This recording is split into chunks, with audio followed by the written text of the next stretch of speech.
Hello friends, నేను రాజీవ్ గారు. Allu Arjun arrest పైన భిన్న రకాల వాదనలు వినబడతా ఉన్నాయి. కొంతమంది అల్లు అర్జున్ అరెస్టును సమర్థిస్తూ ఉంటే, ఇంకొంతమంది మాత్రం తెలంగాణ ప్రభుత్వం కావాలనే అల్లు అర్జున్ని అరెస్ట్ చేశారు అనే రకాలుగా కామెంట్లు వినబడతా ఉన్నాయి. అయితే ఇక్కడ మరొక వాదన వినబడతా ఉంది. ముఖ్యంగా సోషల్ మీడియాలో పెద్ద ఎత్తున ట్రెండ్ అవుతుంది. ఇదేంటంటే ఉసురు. జానీ మాస్టర్ ఉసురు తగలడం వల్లే అల్లు అర్జున్ జైలు పాలయ్యాడనేది ఇక్కడ సోషల్ మీడియాలో పెద్ద ఎత్తున ట్రెండ్ చేస్తూ ఉన్నారు. ఇక తెలంగాణ కాంగ్రెస్ పార్టీ ఎమ్మెల్సీ అలాగే జర్నలిస్ట్ అయినటువంటి తీన్మార్ మల్లన్న కూడా ఇదే విషయం పైన కామెంట్ చేయడం జరిగింది. అయితే జానీ మాస్టర్ ఉసురు తగడం వల్లే అల్లు అర్జున్ జైలు పాలయ్యాడనేది ఆయన చేసిన కామెంట్.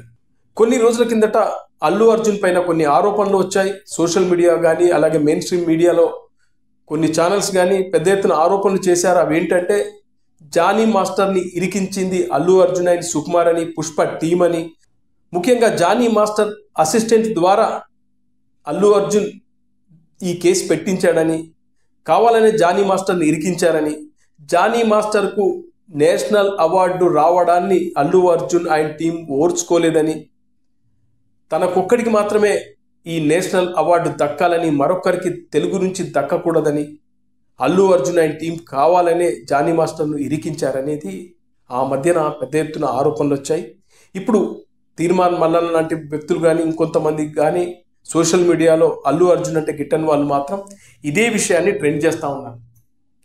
ఆ రోజున జానీ మాస్టర్కు నేషనల్ అవార్డు రావడం వల్ల జీర్ణించుకోలేక అల్లు అర్జున్ కావాలని తన అసిస్టెంట్ ద్వారా, జానీ మాస్టర్ అసిస్టెంట్ ద్వారా ఆయనను ఇరికించారని, అలాగే అప్పుడు జానీ మాస్టర్కు బెయిల్ రావడాన్ని కూడా రద్దు చేయించాలని సుప్రీంకోర్టు దాకా వెళ్ళారని, అలాగే జానీ మాస్టర్కి వచ్చినటువంటి నేషనల్ అవార్డును వెనక్కి తీసుకునేలాగా ఒత్తిడి చేశారనేది కూడా వీళ్ళు చేస్తున్న ఆరోపణ.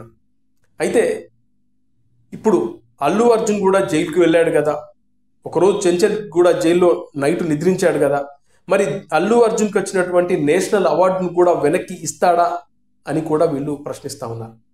అయితే గత కొన్ని రోజుల నుంచి అల్లు అర్జున్ పైన పెద్ద ఎత్తున నెగిటివ్గా ప్రచారం జరుగుతూ ఉంది, నెగిటివ్గా ట్రోల్ చేస్తూ ఉన్నారు. కారణం ఏంటంటే అల్లు అర్జున్ ఎప్పుడైతే మెగా ఫ్యామిలీని కాదని వైఎస్ఆర్సీపీ అభ్యర్థికి మద్దతుగా నంద్యాల వెళ్ళాడో, అలాగే అల్లు అర్జున్ వివిధ ప్లాట్ఫామ్ల పైన ప్రీ రిలీజ్ ఈవెంట్ల సందర్భంలో అల్లు అర్జున్ మెగా ఫ్యామిలీ పైన సెటైర్లు వేయడం చాలామంది జీర్ణించుకోలేక, మెగా ఫ్యామిలీకి సంబంధించిన అభిమానులు కానీ, కొంతమంది నెటిజన్లు కానీ, సాధారణ ప్రజలు కానీ అల్లు అర్జున్కు పొగరు ఎక్కువైంది, బలుపు ఎక్కువైంది, అందుకే ఇలా కామెంట్ చేస్తున్నాడు అనేది చాలామంది ఆ రోజు నుంచి ఈ రోజు వరకు మాట్లాడుకుంటున్నమాట.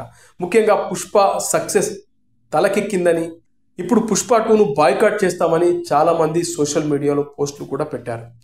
అయితే ఇప్పుడు పుష్ప 2 బెనిఫిట్ షో సందర్భంగా జరిగిన ఇన్సిడెంట్ వల్ల ఒక మహిళ చనిపోయిన తర్వాత అల్లు అర్జున్ని తెలంగాణ ప్రభుత్వం అరెస్ట్ చేయించిందనే వాదనలు కూడా వినబడుతున్న సందర్భంలో ఇవాళ సోషల్ మీడియాలో పెద్ద ఎత్తున అల్లు అర్జున్కు మద్దతుగా మాట్లాడే వాళ్ళు ఉన్నారు, అల్లు అర్జున్ను విమర్శించే వాళ్ళు ఉన్నారు. అలాగే అల్లు అర్జున్ జానీ మాస్టర్కు చేసిన అన్యాయం వల్లనే వాళ్ళ అల్లు అర్జున్కు కర్మ రిటర్న్స్ అయిందని మాట్లాడుకునే వాళ్ళు కూడా ఉన్నారు.